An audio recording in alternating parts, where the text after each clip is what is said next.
नमस्कार दोस्तों, मेरी आज की इस कहानी का नाम है सास का दखल अंदाजी। बहू अपनी ननद नमिता से कुछ सीख। दो बच्चे होने के बावजूद भी देख कैसे उसने अपने पूरा घर को संभाल रखा है। और इतना काम करने के बावजूद भी देख उसका रहन सहन कितने अच्छे से रहती है। ससुराल में हर कोई इसकी तारीफ करता है। अरे मेरी बेटी तो लाखों में एक है। और एक तुझे देख, एक बच्चे में भी हालत कैसी हो गई है। उसमें भी घर में साफ सफाई करने के लिए काम वाली लगा रखी है। लेकिन फिर भी शरीर इतना फैल गया है कि बोलते बोलते विद्या जी चुप हो गई अपनी बहू पे। ये तो विद्या जी का रोज का था। बहू आरती को इन सब चीजों की आदत हो चुकी थी। सुबह से शाम तक एक ही बात सुन सुनकर दिमाग से सुनना ही बंद कर दिया था। वो वस्तु अपने काम में ही लगी हुई थी। अब जल्दी कर, फटाफट रोटियां सेक। अमित को भी ऑफिस जाने में लेट हो रहा है। पता नहीं क्या करती रहती है दिन भर। इसका काम तो मुझे बिल्कुल भी समझ में नहीं आता। अरे हमने भी तीन तीन बच्चों को पाला है, लेकिन काम में कभी कभी कमी नहीं रखी। विद्या जी बड़बड़ाती हुई हॉल में आकर बैठ गई। इधर आरती अपने 5 महीने की बेटी परी को अपने साथ ही रसोई में लेकर आई। साथ ही उसके पालने को भी। पालने में उसे लेटाकर रोटियां सेकने लगी। रोटियां सेक कर सबसे पहले अमित और पापा जी को खाना खिलाया और उन दोनों को ऑफिस के लिए रवाना किया। पर विद्या जी को खाना परोसा और उन्हें खिलाकर अपने लिए एक थाली लाकर अपने कमरे में आ गई। साथ ही परी को भी ले आई। परी अभी पालने में खेल ही रही थी कि इसलिए आरती ने फटाफट खाना खाना शुरू किया। बेटी खेल रही थी। अभी एक दो निवाले खाए ही थे कि इतने में छोटी कुंवारी नर रेशम भी अपने कमरे से निकल कर आ गई और आते ही आरती को आवाज लगाकर भाभी से बोली, भाभी जल्दी से मेरे लिए खाना लगा दो, मैं भी कॉलेज जा रही हूँ। ननद बोलती है। खाना खाते हुए आरती के हाथ रुक गए। जवान ननद है, अपना खाना खुद लेकर खा नहीं सकती, उसके लिए भी खाना लाकर देना पड़ेगा। आखिर आरती खाना खाते खाते उठी और पहले रेशम के लिए खाना लाकर उसने परोस कर देकर आई। वापस खाना खाने बैठी तो घर की डोरबेल बजी। पता था दरवाजा उसी को खोलना है, तो वो उठकर दरवाजा खोलने गई। दरवाजा खोला तो सामने काम करने वाली रमा थी। रमा घर में आते ही अपने काम पे लग गई। आरती वापस अपने कमरे में गई और खाना खाने बैठ गई। इतने में विद्या जी आकर बोली, आरती अभी तक खाना नहीं खाया तुमने, इतनी देर हो गई तुम्हें बैठे हुए, धीरे धीरे समय वेस्ट करती रहती हो। मम्मी जी, वो मैं रेशम के लिए खाना परोसने के लिए। अच्छा अच्छा, ठीक है। अब एक काम करो, खाना खाना बना खा पी कर तैयारी कर लेना। शाम को नमिता के घर जाना है। उसके देवर अच्छे नंबरों से पास हुआ है, इसी कारण छोटी सी पार्टी रखी है उन्होंने। अभी अभी फोन आया था। और ढंग से तैयार हो जाना। और अब जल्दी बता दिया है, समय से तैयार हो जाना। वैसे भी तुम्हें धीरे धीरे काम करने की आदत है। परी का कोई भी जरूरी सामान है वो साथ साथ रख लेना।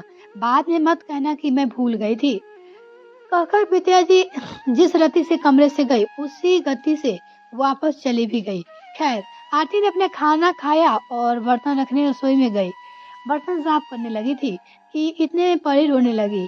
काम के बीच में छोड़कर वो पहले उसे संभालने के लिए आ गई। खैर, पूरा दिन ऐसे ही निकल गया। आरती फटाफट सारे काम निपटा रही थी। आज वो अपनी सास को डांटने का कोई मौका नहीं देना चाहती थी। नहीं तो फिर विद्या जी का क्या भरोसा, वो कहीं भी शुरू हो जाती, इसलिए वो कर रही थी। खैर, शाम को आरती अपना काम निपटाकर समय से तैयार होने के लिए अपने कमरे में जाने लगी तो ससुर ने आते ही एक कप चाय की डिमांड कर दी। तब अमित ने भी कहा, आरती चाय बना ही रही हो तो सबके लिए बना लो ना, आज वैसे भी बहुत थक गए हैं। आखिर आरती रसोई में सबके लिए चाय बनाने के लिए आ गई और चाय बनाकर सबको दे आई। विद्या जी के कमरे में चाय देने गई तो विद्या जी बोली, बहू मैं कहना भूल गई, अभी थोड़ी देर पहले तुम्हारे पापा जी ने फोन करके बताया था कि उसके पास जरूरी काम आ गया है, वो नहीं जा रहे हैं, इसलिए फटाफट से उनके लिए दाल बना दो और रोटी सेक दो और थोड़ा जल्दी करो ताकि हर समय से रवाना हो सके। सास बोली, ठीक है मम्मी जी, मैं जब तक खाना बनाती हूँ आप परी को तैयार कर दो, ताकि मुझे भी समय मिल जाएगा और मैं समय से तैयार हो जाऊंगी। अरे वो हमारे पास आती ही कहाँ है, वो तुम्हारी बेटी है, उसे तो तुम खुद ही तैयार करो। वैसे भी हर समय तुमसे ही चिपकी रहती है। आखिरकार विद्या जी का जवाब सुनकर आरती मन मसोकर रसोई में चली गई। उसे लग रहा था कि लेट हो जाएगी। उसने फटाफट रसोई में जाकर कुकर में दाल चढ़ाई और आटा लगाकर रोटियां सेकने लगी। फटाफट रसोई का काम निपटाकर अपने कमरे में गई और परी को तैयार किया। इतने में सब लोग तैयार होकर बाहर आ गए। अरे जल्दी चलो, अब क्या दीदी के ससुराल में लेट जाएंगे? रेशम ने आवाज देते हुए कहा। हाँ पापा, चल रहे हैं। पिताजी तैयार होकर अपने कमरे से बाहर आए। मम्मी, अभी थोड़ी वक्त लगेगा, आरती तैयार हो रही है, वो बोले। अमित ने कहा तो विद्या जी नाराज होते हुए बोली, मैंने इसलिए सुबह कहा था कि समय से तैयार हो जाना। अब देखो उसी कारण फिर से लेट हो जाएगी। पता नहीं क्या सब काम हिलते मिलते करती है, कुछ सीखती क्यों नहीं है नमिता से। कितना बेल टाइम मैनेजर होता है उसका, मजाल है कि कोई काम थोड़ा भी लेट हो जाए। आरती को भी अंदर से सब सुनाई दे रहा था, पर फिर वो जैसे तैसे तैयार हुई और बाहर निकल कर आई। विद्या जी ने उसे ऐसे घूर कर देखा जैसे मानो उसे लेकर जा कर कोई एहसान कर रही हो। खैर थोड़ी देर बाद सब लोग नमिता के ससुराल पहुंचे। सभी मेहमान पहले ही आ चुके थे। नमिता ने उन्हें देखते ही कहा, क्या मम्मी, आप लोग सबसे लेट आ रहे हो? देखो सारे मेहमान भी आ चुके हैं, अब हम भी क्या कर सकते हैं बेटा, तुम्हारी भाभी को तैयार होने में देर क्यों लगती है? माँ क्या बनी हो, टाइम मैनेजमेंट पूरी तरह से भूल गई हो, विद्या जी ने तंज कसते हुए कहा। खैर वहाँ किसी ने परी को अपने गोद में नहीं लिया। सब बतियाने में लगे और पूरे टाइम परी को आरती ही संभालती रही। इस दौरान आरती ने देखा कि नमिता के 10 महीने के बेटे जो किस तरह नमिता के सास ससुर परिवार वाले संभाल रहे थे। नमिता फ्री होकर दूसरे काम आराम से कर रही थी, वो देखी। तभी विद्या जी आरती के पास आकर बोली, आरती फटाफट से खाना खा लो, हमें घर भी चलना है।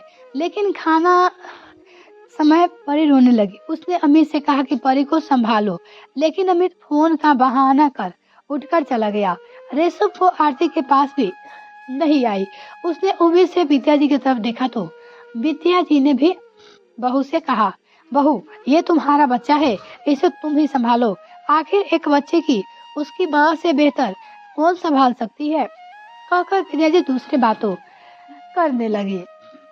आखिर आरती परी के साथ ही खाना खाने बैठी, पर परी तो चुप होने का नाम भी नहीं ले रही थी।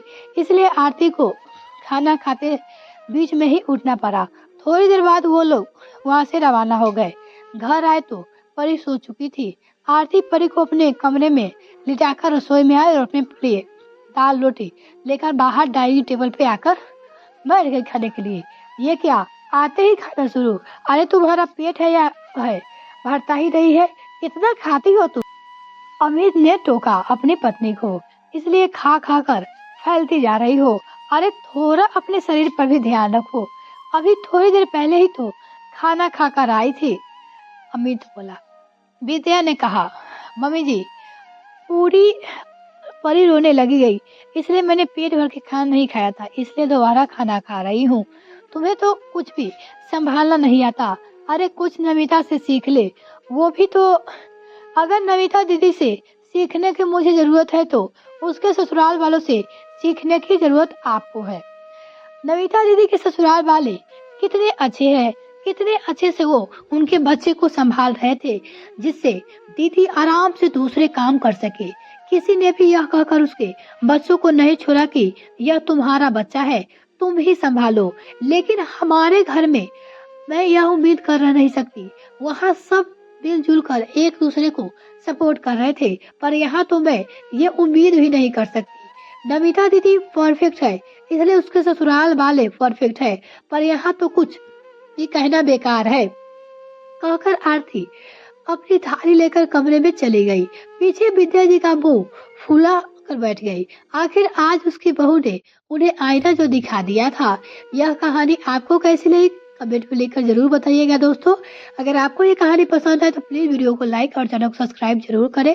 साथ में बेल आइकन प्रेस करें ताकि मेरे आने वाली वीडियो का नोटिफिकेशन सबसे पहले आपको मिल सके। बहुत-बहुत धन्यवाद।